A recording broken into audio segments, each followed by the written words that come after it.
située dans la baie du Bénin, à proximité de la frontière togolaise. La commune de Grand Popo est une ville historique dont les relations commerciales avec l'Europe étaient déjà bien établies au XVIIe siècle. Remplie de vestiges de l'époque coloniale, cette ville, qui est Grand Popo, avec une population estimée à plus de 60 000 âmes, est un archétype qui offre à tout visiteur les différentes facettes de son histoire. Explorer les merveilles de cette presqu'île est une partie de plaisir.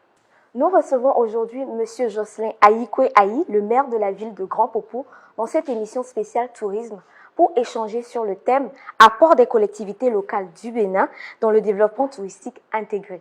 Bonjour Monsieur le maire. Bonjour à vous Madame. Merci de nous recevoir dans votre commune aujourd'hui pour parler tourisme. Merci, bienvenue à vous. Merci beaucoup. Grand Popo vous reçoit. Merci. Alors ma première question, c'est quels sont les arguments qui permettent de classer Grand Popo dans la catégorie des villes touristiques du Bénin? Merci à vous. Je pense que pour répondre à votre question, je vais d'abord faire juste une petite introduction. Oui. Grand Popo, il faut d'abord situer cette ville. Vous venez de dire la plus belle ville. Oui. Grand Popo, naturellement, est riche de tout. Grand Popo, ça fait 282 km² pour 7 arrondissements, oui. 60 villages et 70 000 habitants. Et situé entre l'océan et puis le fleuve, oui. Mono, Grand Popo est né, créé dans ce paysage qui attire tout le monde. D'où la cité balnéaire oui. qu'on lui a donnée et qui reste et qui demeure. Et à pied d'où nous sommes pour pouvoir redorer cette cité balnéaire de toutes ses potentialités. D'accord. Alors maintenant, dites-nous peut-être les sites les plus en vue de Grand Popo. Grand Popo, je vais vous dire qu'avec la 4e mandature, oui. nous avons décidé de faire de Grand Popo le portail de la destination touristique dans le Moro. Et ce n'est pas au hasard, ce n'est que justice. Parce que Grand Popo, je le disais tantôt, naturellement est riche. Oui. Parce que Grand Popo a été créé, et vous voyez de la richesse de l'océan et de la lagune, du fleuve Mono. Oui. Nos populations se sont installées, je parle déjà de nos grands-parents, arrière-grands-parents, et ils y ont travaillé. Et nous avons constaté que Grand Popo bénéficie naturellement de des sites qui créent, qui impressionnent, qui attirent. Alors, de ce temps à aujourd'hui, on s'est rendu compte qu'il faut y travailler. Oui.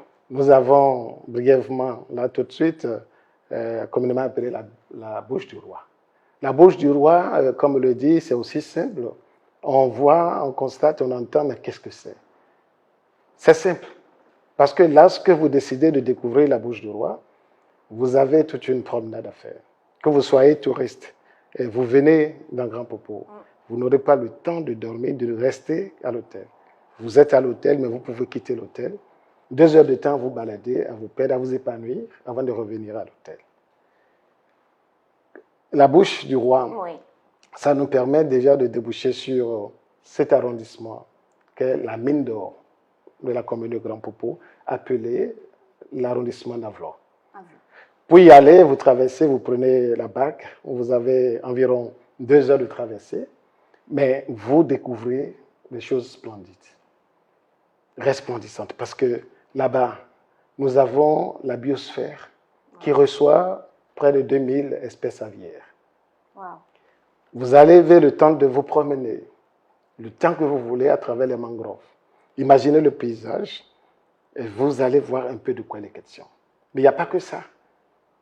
Avlor, cet arrondissement dispose de 4 îles. Il y a également une île qui regorge de sel qu'on appelle l'île de sel. Et ça ferait notre 5e île. Tout ceci attend d'être transformé. Oui. Tout ceci nous interpelle. Et nous y travaillons ardemment pour que désormais, c'est pourquoi je parlais du portail du touristique de la destination Mono, oui. parce que chacun, tous ceux qui y viendraient, auraient de quoi s'épanouir. Nous avons également des vestiges à valoriser.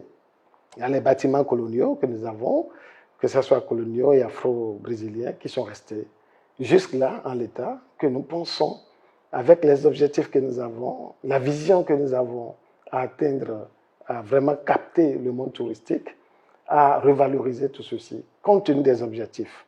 Alors la déclinaison de tous ces objectifs aurait pour support la mise en œuvre, en valeur de tous ces sites-là. Nous pouvons offrir suffisamment de sites ou de visites